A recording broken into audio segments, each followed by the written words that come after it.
Assalamualaikum warahmatullahi wabarakatuh. Nama saya Delia Suryani, mahasiswi tingkat 1 Politeknik Negeri Subang, Prodi Agroindustri dengan nomor induk mahasiswa 10307001. Pada kesempatan kali ini saya ingin mereview tentang buku Pendidikan Pancasila untuk Perguruan Tinggi. Adapun pengarangnya yaitu Dr. Ujang Tjada, SSH, MH, MIP. Adapun isi reviewnya sebagai berikut. Pada bab 1 yaitu orientasi terhadap pendidikan Pancasila. Di dalamnya yaitu membahas tentang landasan dan tujuan pendidikan Pancasila, rumusan Pancasila, serta tujuan mempelajari Pancasila. Pada bab ini dijelaskan bahwa Pancasila bersifat sosiologis di dalam fungsinya sebagai pengatur hidup kemasyarakatan pada umumnya. Sedangkan pengertian yang bersifat etis dan filosofi di dalam fungsinya sebagai pengatur tingkah laku, pribadi, dan cara-cara dalam mencari kebenaran. Kebenaran yang dicari-cari manusia itu kebenaran yang masih relatif dan tidak absolut atau mutlak. Karena kebenaran yang absolut atau bersifat mutlak adalah kebenaran yang ada pada Tuhan Yang Maha Esa. Tujuan mempelajari Pancasila adalah ingin mengetahui Pancasila yang benar, yakni yang dapat dipertanggungjawabkan baik secara yuridis, konstitusional maupun secara objektif, ilmiah. Secara yuridis konstitusional, yaitu tidak semua orang tidak boleh memberikan pengertian atau tafsiran menurut pendapatnya sendiri. Sedangkan menurut objektif ilmiah adalah uraian harus logis dan dapat diterima oleh akal sehat. Pada bab 2, yaitu memahami sejarah Pancasila sebagai lambang negara Indonesia. Dalam bab 2 itu menjelaskan tentang Pancasila dalam sejarah bangsa Indonesia. Yang kedua, Pancasila sebagai lambang negara Indonesia. Yang ketiga, memahami Pancasila sebagai lambang negara Indonesia dari putusan Mahkamah Konstitusi nomor 4 PPU tahun 2012. Di dalamnya itu menjelaskan tentang Pancasila merupakan identitas bangsa Indonesia sepanjang masa. Penjajah yang terjadi ini sampai membuka lika-liku yang membuat bangsa Indonesia kehilangan arah dalam menentukan dasar negara. Lambang Garuda melambangkan bangsa Indonesia merupakan bangsa yang besar dan kuat. Warnanya yang emas melambangkan kegunaan serta kejayaan paruh, sayap, ekor, dan cakar ini memiliki makna kekuatan dan tenaga. Pembangunan serta bulu yang terdapat pada Garuda ini menggambarkan proklamasi kemerdekaan Indonesia, yaitu 17 bulu pada sayap, 8 bulu pada ekor, 19 bulu pada pangkal ekor, dan 45 pada leher. Pada bab 3 yaitu memahami Pancasila sebagai sistem filsafat.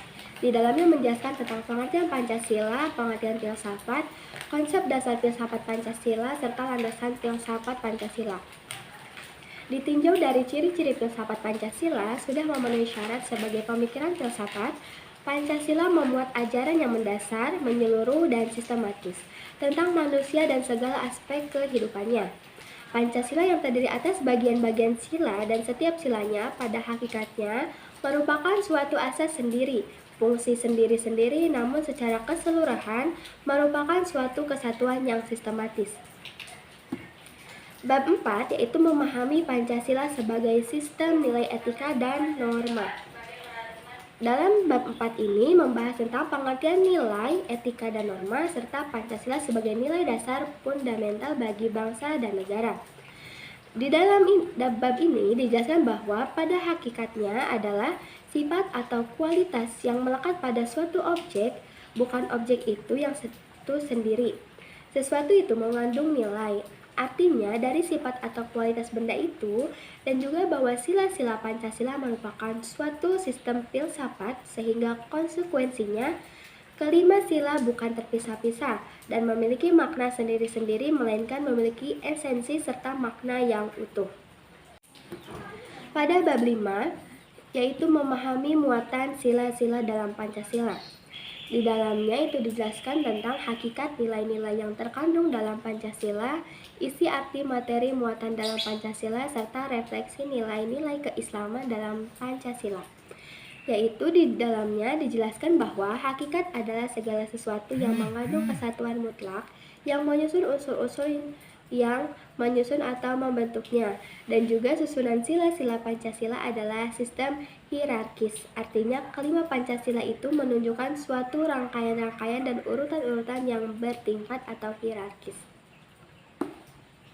Bab 6 yaitu memahami Pancasila sebagai ideologi bangsa dan negara. Di dalamnya itu menjelaskan tentang pengertian ideologi, makna ideologi bagi bangsa Indonesia, perbandingan ideologi Pancasila dengan ideologi lain, kedudukan dan fungsi Pancasila dalam tata kehidupan bangsa Indonesia, serta memahami makna Pancasila sebagai ideologi negara. Putusan Mahkamah Konstitusi nomor 100 PPU 11 2013 pengertian ideologi. Pada bab ini menjelaskan bahwa pada hakikatnya ideologi adalah hasil refleksi manusia berkat kemampuannya menggandakan distansi terhadap dunia kehidupannya, maka terhadap suatu yang bersifat dialektis antara ideologi dan masyarakat negara. Dan dibahas juga bahwa Pancasila digunakan untuk petunjuk arah semua aktivitas atau kegiatan dan kehidupan di segala bidang, yang berarti semua tingkah laku dan tidak atau semua perbuatan setiap masyarakat Indonesia harus menjiwai dan merupakan pancaran dari semua sila dalam Pancasila. Pada bab 7 yaitu memahami demokrasi Pancasila. Pada bab 7 ini menjelaskan tentang perkembangan demokrasi Pancasila serta konsep demokrasi. Dijelaskan bahwa istilah demokrasi berasal dari bahasa Yunani yaitu demos yang berarti rakyat dan kretain yang berarti pemerintah.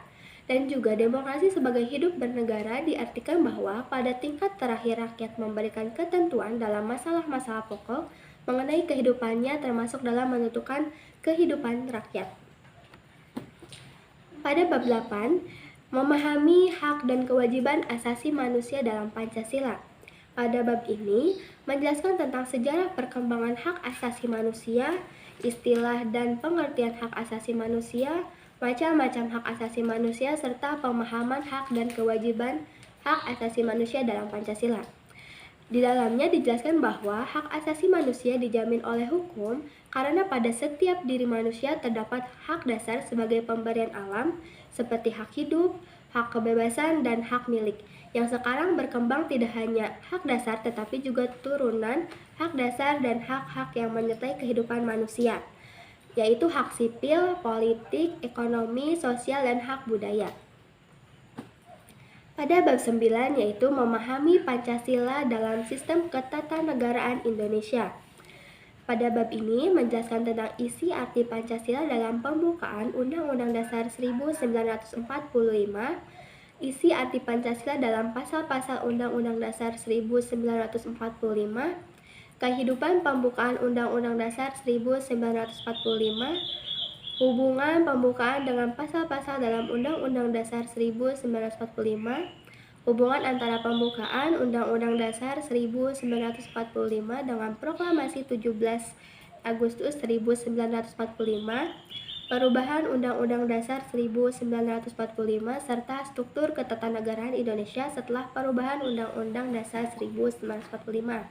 Di dalamnya dijelaskan bahwa semua manusia yang ada menjadi fundamen etis kehidupan bangsa Indonesia, yang artinya Pancasila adalah batasan-batasan kita untuk hidup berbangsa dan bernegara, dan penjelasan hak akan kemerdekaan adalah hak daripada segala bangsa. Pada bab 10, refleksi Pancasila sebagai paradigma reformasi dalam kehidupan bermasyarakat, berbangsa, dan bernegara.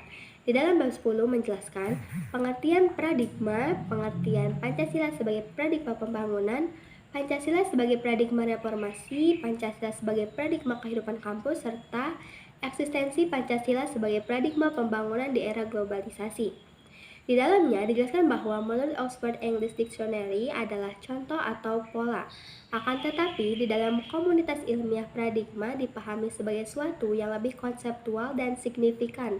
Meskipun bukan sesuatu yang tabu untuk diperdebatkan, juga dibahas bahwa filosofi hakikat kedudukan Pancasila sebagai paradigma pembangunan nasional mengandung suatu konsekuensi bahwa dalam segala aspek, pembangunan nasional kita harus mendasarkan pada hakikat-hakikat nilai Pancasila. Jadi, saya simpulkan bahwa buku ini sangat menarik untuk dibaca. Di dalamnya banyak sekali ilmu-ilmu pendidikan Pancasila yang dapat memperkuat dan menggugahkan basis ideologi dalam membangun peradaban bangsa secara pragmatis dan aplikasi serta mengimplementasikan nilai-nilai Pancasila dalam kehidupan berbangsa dan bernegara. Bagi mahasiswa sendiri, buku ini bisa dijadikan sebagai motivasi untuk meningkatkan eksistensi dan prestasi akademik. Demikian resume buku ini saya buat untuk memenuhi mata kuliah Pendidikan Pancasila. Terima kasih. Wassalamualaikum warahmatullahi wabarakatuh.